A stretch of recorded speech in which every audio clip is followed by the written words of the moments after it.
things around you here that are comforting in how you're sitting? What are things that make you feel welcome in this space? It's a lovely space. The glass. Okay, so the glass, so it's reflective. Anything else? The wood paneling. The wood paneling, so there's some nature and connection. The light, so those are some factors that come in. The words. The words. And if this was a Sunday, it would be the music. Now, just before we get into our discussion today, I just wanted to explain a little terminology because there's, you already know Chimagwech, and so Chimagwech for coming, that's very much appreciated. But in Canada, we have three principal groups of people who are Indigenous. One is First Nations, and the reason they are now preferring to call themselves First Nations rather than the misnomer of Indian is because they have a treaty-to-treaty, nation-to-nation relationship with the Crown. And there are many nations, so that reflects that. The First Nations are only people who are covered under the IRS, they're the Indian registry system. And then we have people who are Inuit. The Inuit live primarily around the circumpolar area, and they are all called Inuit, but we have Canadian Inuit as opposed to Greenland Inuit and whatever. And Inuit means people, so we don't call them Inuit people, we call them Inuit. But you could say Inuit children. And then the last group is Métis. My family is Métis from Labrador.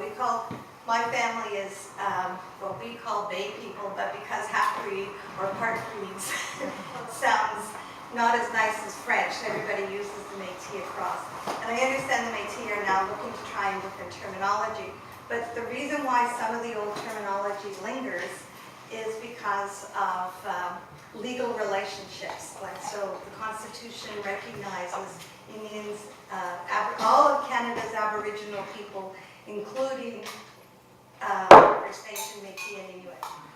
So that's where they come from. And because of that constitutional recognition, all of Canada's Aboriginal peoples have rights, whether they are in beneficiary relationship, i.e. live on reserve and have a status number, or have a status number and live off reserve, or they are Métis in a land-based settlement out in Alberta, Saskatchewan, or Manitoba.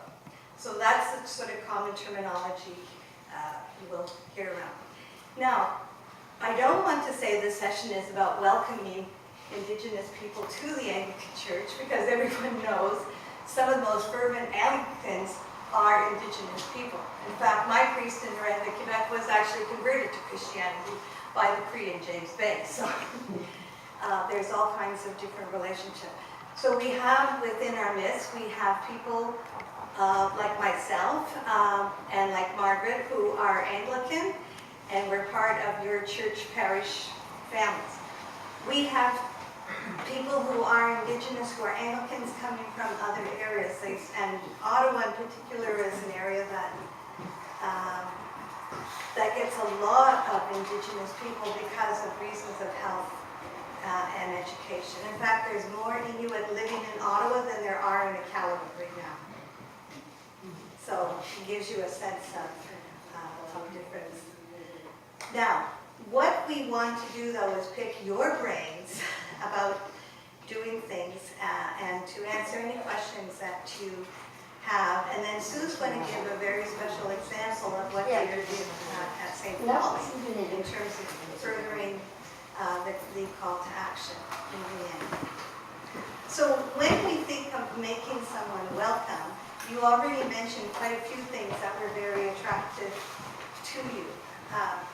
But if you were an Indigenous person, what might be a little bit unwelcome about how you came to this space today? And I don't mean to think of your church, think of anything. You have to ask somebody who's Indigenous to find the answer to that question. But that's a really good thought. I don't know how can we come up with the ideas ourselves. Megan, perhaps to start this, I, for many years, was in a church in Toronto, which is now in the middle of the Eaton Centre. And one day, an elderly cleric was preaching. He was well into his 80s.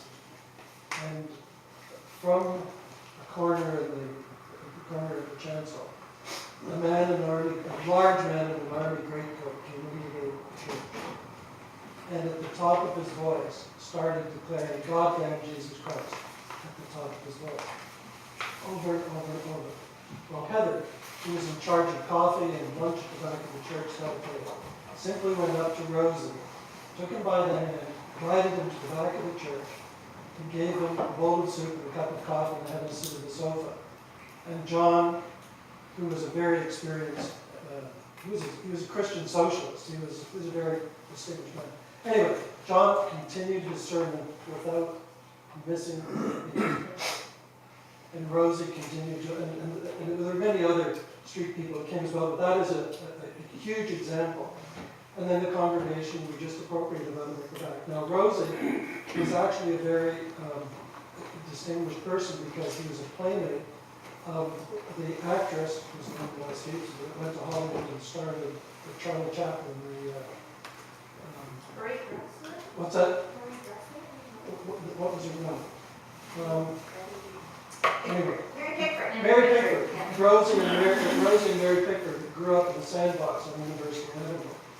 So Rosie was well known as a street person, but that to me is an example of, a pretty extreme example of welcoming and how to accommodate whatever's happening. And in that church we also had a single mom who was First Nation and her 2 kids. And because we worshiped the altar that moved into this part of the church and the pews had been taken up, it was a very welcoming type of for the celebrate. It's great, and I love that story because it's wonderful on so many levels. And I also like your response because it's very important not to assume that what we like is always what other people like. Yet at the same time, all of us know what it's like to be welcome. How many of you have gone to a different church and have felt welcomed in that church? And you know what it feels like. You know the kind of things that people did to make you feel welcome. How many have ever gone to either a different church or another Anglican church and felt a little bit, oh wait a minute, things aren't quite right here. Or sometimes you walk into an Anglican church and it's different from when you normally go and 20 people jump on you and ask you to sign up for the next committee, right? So all of us know what is hospitality. All of us are together because we're all humans. We know what it's like to be welcoming.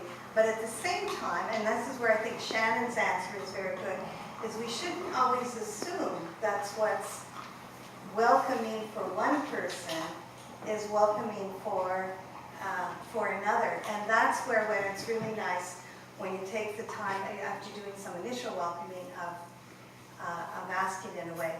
It's really interesting because I was at a meeting at St. Margaret's and we were talking about how many of the Inuit keep coming to St. Margaret's to find something. And we asked one woman and said, what is it that, there's TI, there's all kinds of Inuit associations, there's ITK that represents the regions. What is it about the church that they're coming to the church? Because not all of the Inuit are Anglican, many of them aren't. They all come there as a center. And she said, because at the others, they just treat you as a number. At the church, there is love. And I thought, isn't that wonderful to get that? So we start from love and we continue to build that relationship of love.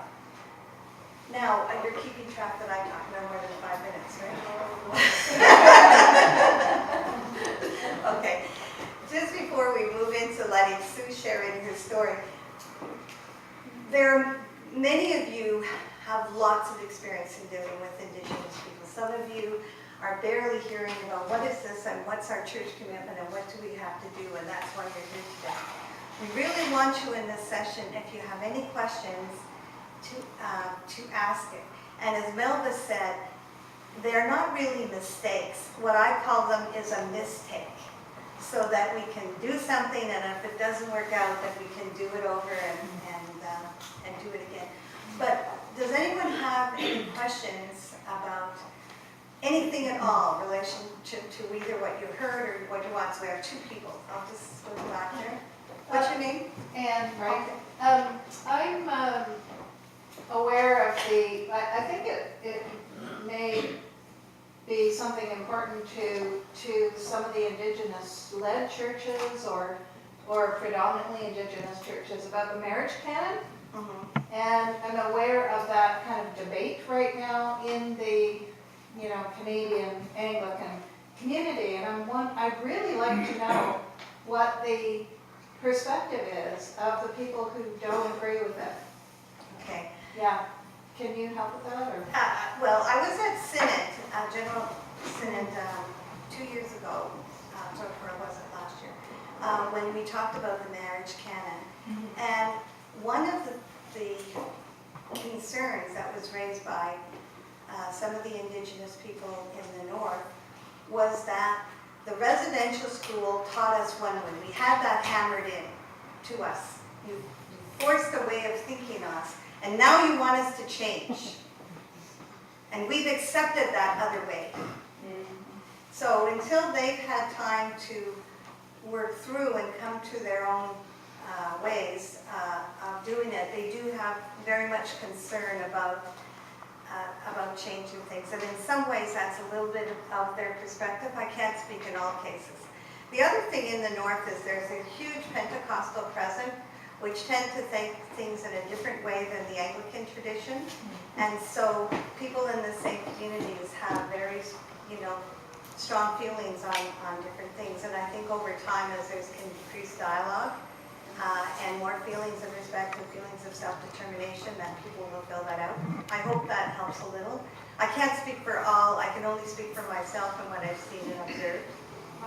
And if anyone has any other thoughts, feel free to jump in, because we planned this session that you will be giving us as much information as we're going to hopefully give to you to make this worthwhile. Janet, you had a question? Yeah, Or a comment? a number of years ago I was doing home care nursing in the Cabbagetown area in Toronto, and I always had a challenge in making appointments with the Indigenous population. There was a large Indigenous population. I think it was around All Saints. Were you talking about All Saints? Go to Trinity, All Saints. I know All Saints. Yeah, and so people who've been there longer than I said, well, you don't understand the Indigenous sense of time.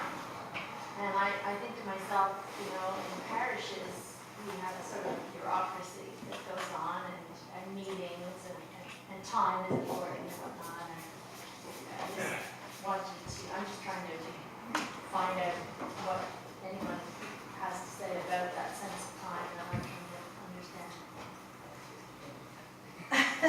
Well, feel free to add in. Indigenous people do have a sense of time, in the sense that everything is done in a season and everything's done with a purpose. I mean, everyone has their own sense of time. What is most important, though, in Indigenous communities is a sense of relationship. And often, if something comes up, like a family matter, or they see someone they haven't seen, they have to stop and greet that person. I used to work for Aboriginal Nurses Association and do conference planning, and it was my job to make sure everything was done on time. I used to run by people saying, pretend you don't see me, because it was so disrespectful not to stop and talk and say, how are you and how are your children? But in order to get the AV equipment organized in another room, I couldn't do it, so I used to put on. Well, they would be visiting on other streets, so I learned to go to those other streets and find them, and then we would walk back. And That's right. And increasingly depending on, but that tends to be a bit of a difference, because that is the part that's very important in working with Indigenous groups. Like some of you are in parishes where you may have a strong Indigenous presence and you're connecting with them. In others you may have none, but may want to start connecting with a group or support a group. Because like St. Margaret's with the Inuit population, if other churches who don't have, you know, that same situation would say, hey, we would really like to support your ministry, that's a good way of being connected and finding out more. But building that relationship is really key. But Sue, you wanted to comment? I will. I'm from St. Margaret's, and I wanted to say that we've learned so much since my former parish, St. Sandy Hill, merged about 3 years ago with the congregation there. And one thing that's very evident to us now is that Facebook is absolutely key. That our Inuit members all have cell phones, and they all work on Facebook, but not so much telephones, and certainly not mailing lists, and email doesn't really work very well either. So I think you just have to go with what works. Yeah, exactly. So you find out, and that's, you know, gets back to Shannon's point. Find out what works, what helps connect, and you continue to deepen and build that. And the thing about Facebook is people put in, they Yeah. you actually get to know each other. So. And the other big driver, of course, that's absolutely critical is food. Potluck is like a go-to, must-go assignment. So the more dinners, breakfasts, and things you put on are good ways of engaging and people to talk, and then finding out what people like or feel comfortable about. We're going to have more time for questions after Sue does her presentation, but I just want to see, is there any other question that anybody wants to ask about anything?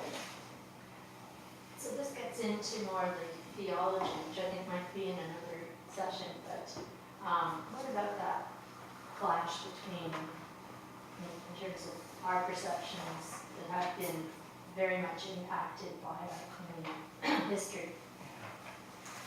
It's not an easy process. Well, I'll let Sue do her thunder. I won't poke in, but yeah, I think it's really important sometimes to be mindful of our language.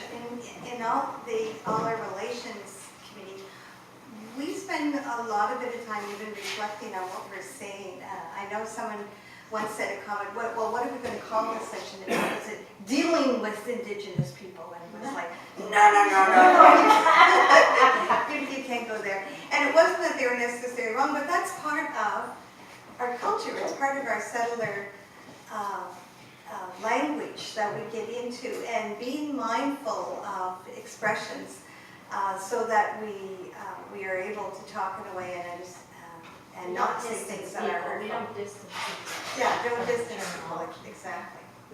Or even assume that everybody doesn't have a sense of time just because they're Indigenous. I mean, I'm late sometimes because I'm busy and I have a short-term memory issue. It's not because I'm Indigenous. And also, I think we may need to do some learning ourselves, because the Christianity often that shows up in the parish is not Christian theology. And I'm just rereading Otto's The Idea of the Whole, and it definitely includes everything that happened today. And it's a very distinguished work, highly influential, on the idea of returning the sacred to Christianity. And this was written a long time ago. It's very influential. But in the parishes, we don't read much theology, and it would, I think, help us a lot if we began to realize that the inclusiveness is already present in our theology, perhaps not in our parishes. Yeah, and I think that's a very important point, and I think Melanie pulled it out a lot and did in her presentation as well, as acceptance of Indigenous ways of prayer, drumming, meeting, prayer, those kinds of things as well. Because I know when we first started celebrating Aboriginal Sunday, I used to go to St. Michael's and All Angels when Linda Privatera was a priest there, and we did a great job of doing it. But then we went to do smudging at another church, and they're like, "We're Anglican, are we allowed to do that?" And people were afraid of it because they thought they were doing something wrong by accepting it. And it was only, through the work of other people coming out, and Shane Parker, and other people stating, no, we are now accepting in a way that we accept them at the same position as our own theology, as our own prayers, and way of doing it. But that's a new way for a lot of people to wrap their brains around. Yes? I was so touched and moved by the prayer this morning that, is it Barbara? Yes. Offered. And we do prayers of the people every week. Would be easy to incorporate some of those sentiments around the natural world and things like that in the prayers of the people, I would think. Yeah. And doing the acknowledgement of the territory is very important. And in Canada, I mean, our history is not all that much better than the United States, but in the United States, people were militarily conquered.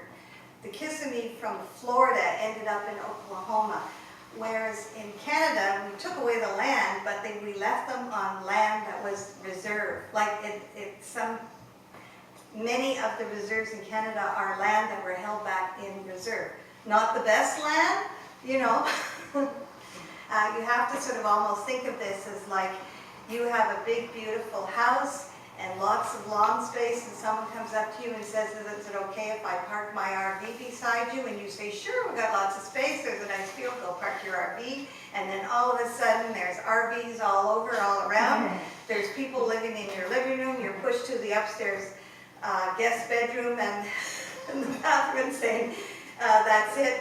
And when you try to say, wait a minute, they say, no, we own this place and we're going to rename it. You know? So that's sort of the history of Indigenous people, and that's part of the process of, as Barbara says, the healing and the reconciliation. And yet a big, big part of the healing is acknowledging that had happened, and then being able to say, we want to hear the story and being able to move on from that. Because just acknowledging that you're heard and saying, I want to hear that story and I want to say we want to move forward now in a good way is very, very powerful for people. And I think it's time now for Sue to give her sense of one church's journey through this process. And then we might have a few minutes at the end. Sorry for over talking. Sorry for interrupting. I'm going to feel really weird standing up there. Tell me if you can't hear me, please. I get that all the time. Yes, I've got some fellow parishioners, well, sister parishioners here. Yeah. I have personally, we have been on this journey about 18 months. One other person in my parish and I went to hear Senator Sinclair at Christchurch, no, the Cathedral, what do you call that? I've only been an Anglican a little while. Sorry, it's right, Christchurch, yeah, Cathedral. And when we came away, I was odd, disturbed, I don't know. Anyway, I wrote a piece for the church newsletter. Dead silence, no feedback. Now our person who does our newsletters here, and she probably says, well, that's par for the course. Yeah. But I did expect a comment, but there was nothing. What's more, as far as I knew, we had no Indigenous people in our congregation. And when I looked around in Elmont, I had come from Ottawa, the first thing that struck me is, oh my gosh, it's so white. Like, I had come out of multi-faith housing initiative where I was used to working with a people variety of faiths and colors and so on. Anyway, I wear the engaging God's, well, I won't say engaging instead of embracing God's future. Like, it sounds to me, it's a little Catholic to say embrace. So in my parish, I wear the Embracing God's Future hat, which is encouraging us to turn outward into the community, and had already started a program where I was engaging with people from the community, people I call the unchurched. And I started to hear people saying things like, it's all very well to help the Syrian refugees, which is what we were doing, but what about our own people? There are kids coming down from the north, we've got people in care in Larnac, what about them? That kind of thing. To the point where I could not hear it. I was not intending to take this journey. I was retired. I was doing what I wanted to do, photography and writing and stuff. However, the part partner, who's actually in the session with Irene on resources, Bev, I met at the Textile Museum when I happened to be talking to Rhonda, who come from the city to see a presentation of a friend of hers about what was happening in Vanier. And this person came along. It was a sidewalk conversation that led to, well, if you're really interested, give me a call. She did. It went on speakerphone. We talked for an hour. Turns out her background is, she's what I would call unchurched. Now a minister in what's called Sun Grey. It's a combination of Cherokee and Buddhist. But thought that the Anglican Church was hot because she's been following the history of the Anglican Church. Anyway, to make a long story short, she said, well, I said, would you do it under our umbrella? And she said, would you have us? She has a partner, a female partner, and wasn't sure where we were at on that. I said, sure. Anyway, we started to gather a group, and to make a long story short, we now have a core group of people, about 15, 16, and a few more parishioners who are here. That's a mix of people from the community and a couple of Buddhists and so on. And what has happened is, in fact, people who have turned their back on the church and have looked to Indigenous spirituality have made connections that have really helped us to become much more rooted in Lanark County and where we are going. And so today, by now, we've had 4 or 5 events. We've got about 100 people on our mailing list. We have a website. We've just planted a Three Sisters garden. What'd you say? Facebook page. A Facebook page, all of these things. Personally, for me, I look at Melanie. It's 12 years. I am, to use the book that really put me over the watershed, unsettled. You know, Unsettling Canada, I read that last summer. I thought the problems were way back, but it's a story of the last 50 years and how government and so on has been consistently avoiding accepting the human rights, UN Human Rights Declaration and its implications for what we need to be doing for Indigenous peoples, the legal battles, all that kind of thing. The other one that I have really read is this one, Quest for Respect, that's put out by the Mennonites. And they have a wonderful series. But we have educational events. We have a talking circle that's being led by a couple, a two-spirited couple from Lanark, where we're able to spend a little bit of time expressing what's going on for us, you know, being unsettled both as Canadians, as Christians. They're not Christian, but Ross says we really have a high respect for Jesus. And we have an action, that is, we've started an action in terms of this garden, and we are planting a Three Sisters garden with seeds that we had to go to the Grand River to get, to start a seed bank in our area, because Indigenous seeds for corn and squash and beans, perhaps some tobacco and so on, are not readily available here. So that's kind of what's happened in this 18 months, and we've been floored by just like this thing today, the people that are coming from other congregations as well, from the community, who have a real desire. So what have we learned about being a welcoming congregation and entering into this process? Well, Audrey named the first thing, and that is relationship, relationship, relationship. And in this walk, there are 3 kinds of relationships that are happening. One is our relationship with the church, our church itself. That is not easy. We have to recognize that what we're doing in a more intensive way, people are just kind of starting to feel, and it feels scary. It's still, for some, well, this isn't about me, you know. The official church has been supportive, yes, but I'm getting a frown here. Yes, the church The parish council and the priest, yeah, have been supportive, but that came after a while. Yes. Anyway, It takes a long time to make a decision in an organization. it does. The exciting thing is, well, first of all, that in relationship to the church, negotiating about where the garden is going to be was not easy. And our relationship with the people in the group who are not church people, trying to understand why does it take so blessed long to make a decision? And if you're really interested in reconciliation, and why are you giving us the second best place on the property? This has been told, yes. Yes.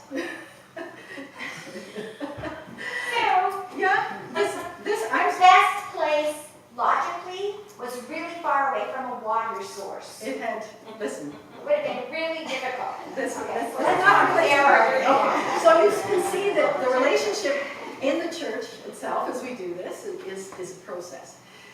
Also in relationship to people who are part of the group, who are not part of the church, and that is an interesting walk, because in some ways they are defending, speaking for our church in the community and saying, what a great project this is. And that's exciting. A neighbor who didn't even know came out and said, I'll help weed the garden. And obviously, the relationship that we are developing with the different people of Indigenous heritage. And a lot is happening in there, we make mistakes and so on. In every situation, relationship is paramount. And the thing that Elder Larry McDermott said to me, which really landed, he said, it's about creating ethical space. You step into the space, you're rooted. You allow others to step in the space, and you listen deeply to what they're having to say. Not feeling that you've got to compromise who you are, but rather to be ready to be yourself in a true, honest way and allow others to do the same, and perhaps be ready actually to be transformed yourself by what happens in that space. The exciting thing for me then is, what I'm seeing is that this is a gift, because we as Christians have gone off the rails with that doctrine of discovery.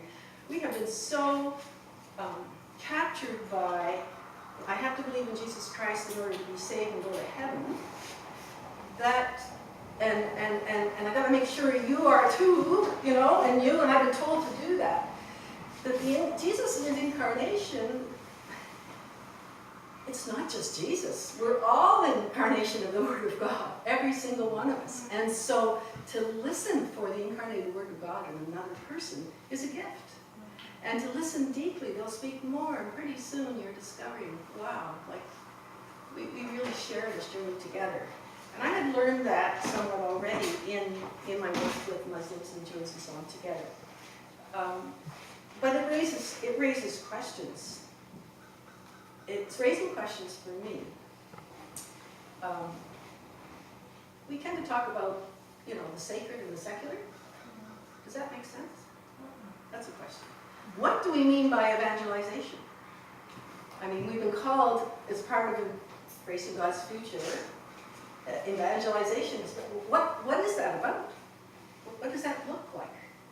To me, as far as I can see, it means being willing to step in that ethical space and be evangelized.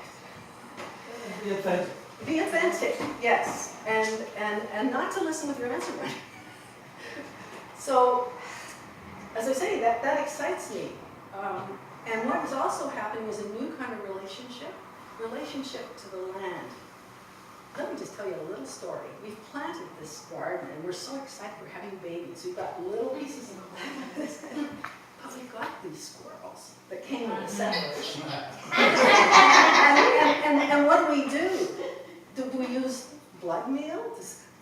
You know? Do we use pesticide? What do we do? It's forcing us through this action to really reflect on what is our relationship to the land. And finally, this process is teaching us to be contemplative, to really live in the moment and try to really see.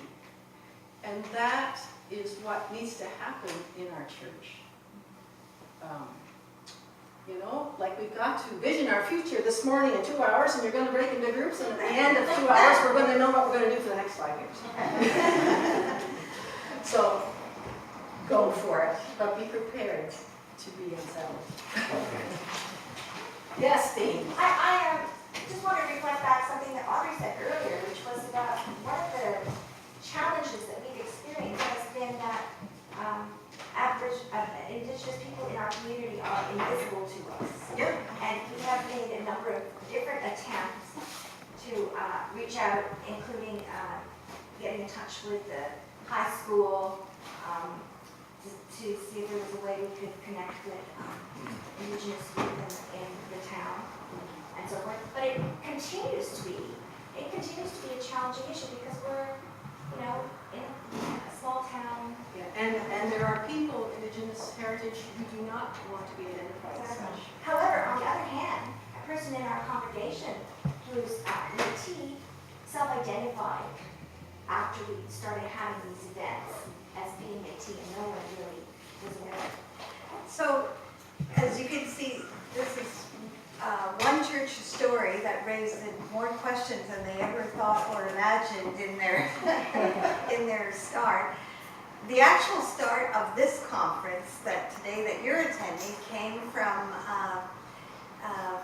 the church in Chelsea, the Anglican Church in Chelsea, with where Marion was at, and they said, well, a year or so ago, they said it's Aboriginal Sunday and we're supposed to celebrate it, but what do we do? And there was like, well, who's doing anything or what's happening? And so this is sort of the genesis of where this came about, was just saying, bring people together and let's start talking about taking steps on a journey, and your paths will go. So you can follow what someone else has tried, or you can set your own experience. I sort of have a different play on words than what Melanie had. I sort of say, you may not have been part of the problem, but you are part of the solution. And you are part of the mandate. The Anglican Church of Canada has made a mandate that we are going to fulfill our role in the calls to action. And so taking the message back about saying we have an obligation, a challenge, an opportunity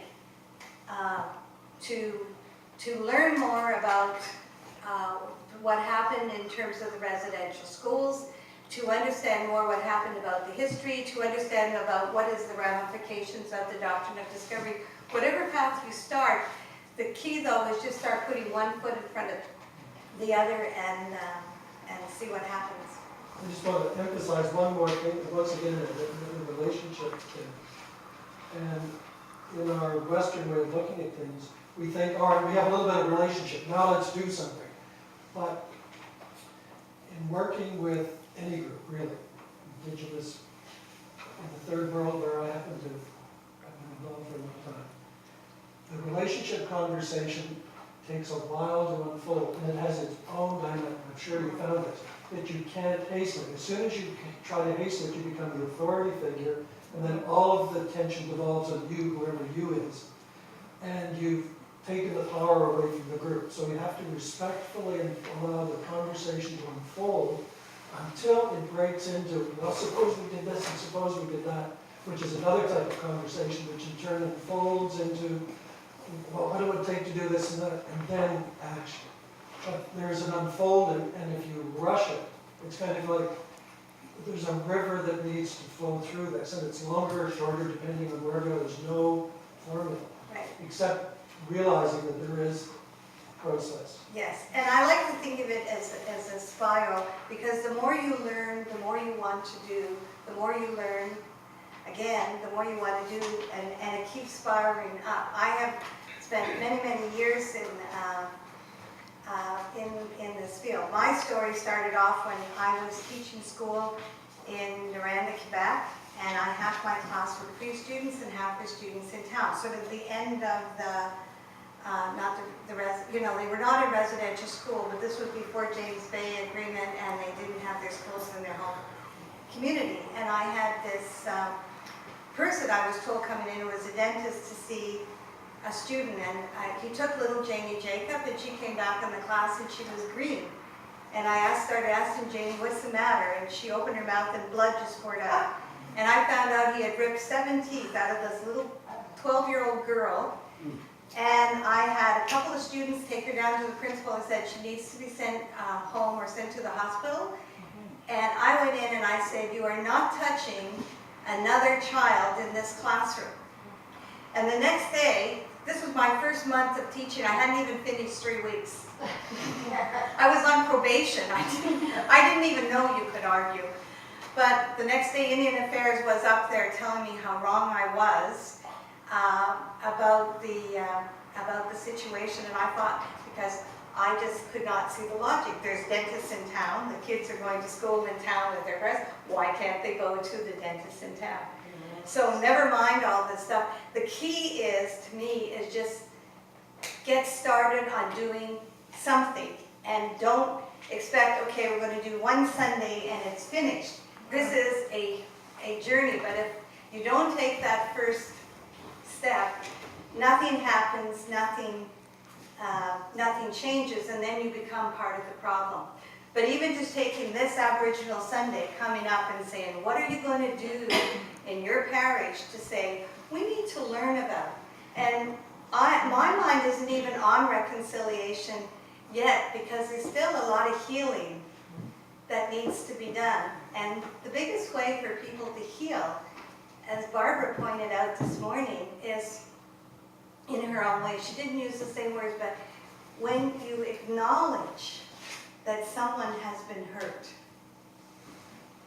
because of someone else's things, and you listen to that story, you're acknowledging that she had pain, and that helps both of you move forward to reconciliation.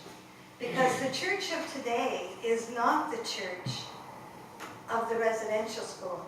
Yet many people are too afraid to come in to connect to the church because they don't know that we have changed. And how will they know unless we start doing some steps on the journey? But as you can see from what Sue has pointed out and what Melanie has pointed out, we're going to have a ton of mistakes. And then we learn from that, and then we move forward. This time of year, you probably all heard the geese going by, right? Honk, honk, honk, honk. The one thing about geese and all their bird brain is that if one of them is sick or injured, they never fly down alone. 2 or 3 geese will always fly down with them and stay until either they're healed or that geese dies. So I want you to be a bit bird brain on your journey and think about the geese and think about caring and protecting for each other so we can all move forward on our journey of reconciliation and healing. Because we too have healing to do for those of us. I mean, I'm half, I'm actually not half. There's a lot of different history. But I understand from the non-Indigenous side, we were not allowed to talk about that as children or connect in our family. It's more you keep quiet about your history and people being open. But people, when they hear about what went on in residential schools and other things, as Melanie said, they get filled with shame. And then that's not a position where you can do something either. You need to say, okay, I feel that, but now I'm going to move forward. And that's why in the TRC it specifically calls to action. They're not, these are highly recommended.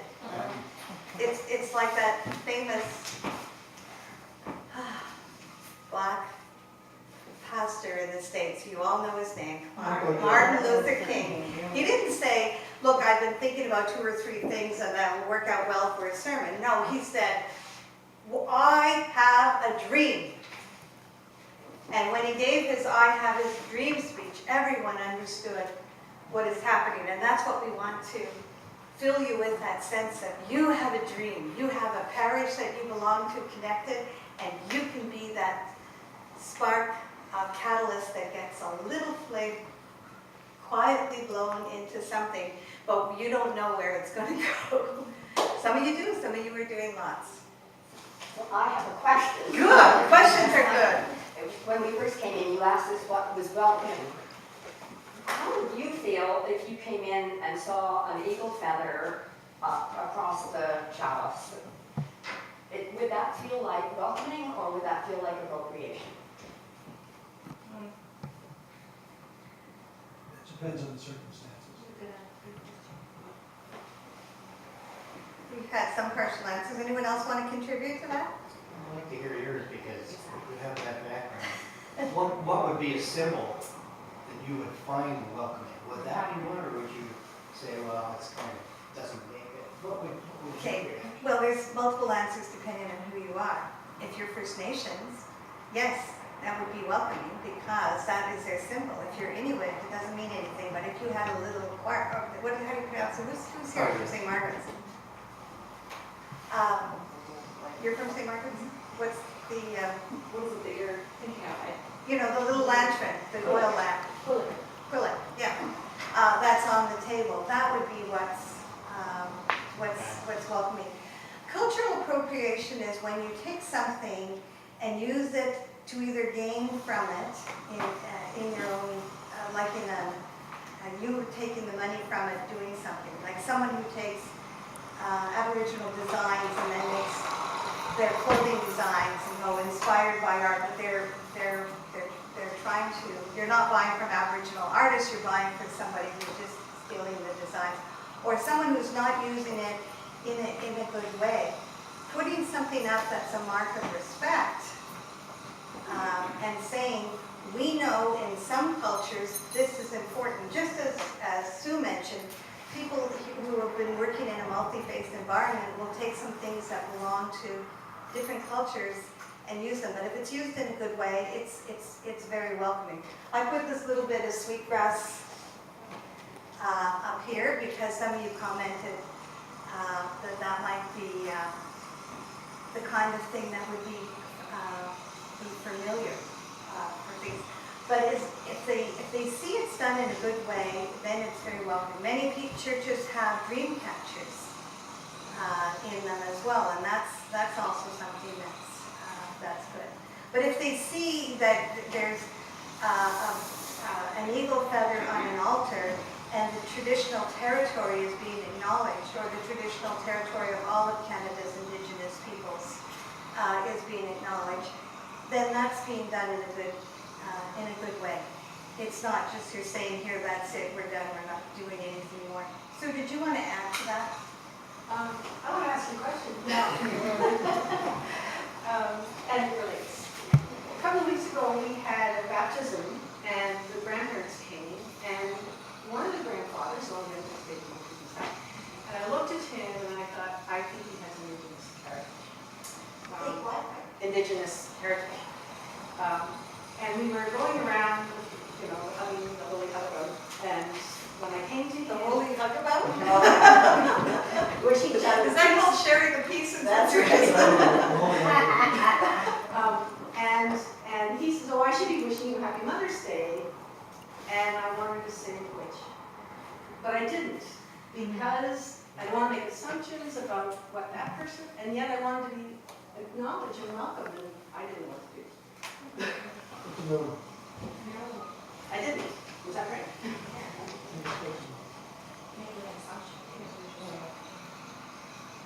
So Because they might not have been ready to express their That's- indigeneity, and that's why where I it's was that coming we from, would- in terms of not doing it. And yet, people, I don't know. Municipality. Yeah. In fact, It's been called a race shirt in one of the yeah, and elected I want to stop doing that. Like, why didn't I hear in 1996? Well, actually, that's when Chris was elected, you know, and you're right, exactly. But, I don't know, what do you think of it? Sometimes, well, there's two kinds of sin, as we all know. The sin of commission, we all have done some things, and the sin of omission. And sometimes there's the sin of being too polite. So take a chance and miss something. And I have gone up to people and I have said, oh, you look like you are Indigenous. I don't say Indigenous, I said, have you a First Nation dancers? Because I could sort of tell what they were. And they would go, no, I'm actually Syrian, but you know, I really love getting asked for like the discount at the, at the store.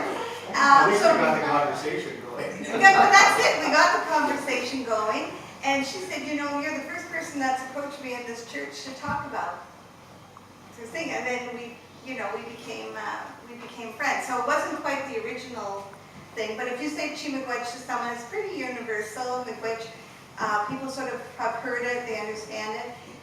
If they don't respond as if they're Aboriginal, or they say, oh, I didn't hear what you said, what does that mean? Then you can tell them, but we can all just do a mistake, you know, it doesn't matter, just move forward and what you feel is good. Sometimes there's more self-censoring going on. Just going back to, you know, the call to what we were supposed to do. You know, why do Indigenous people come to churches? Because they're going to find love. Why do other people come to church? Because they're hoping to find love and relationship as well, and we'll see how things unfold, and we can respect that sacred space. And I really appreciate all of you coming today. I don't want to hold you up. As they say, what's the definition of a minute? Depends on which side of the bathroom door you're on.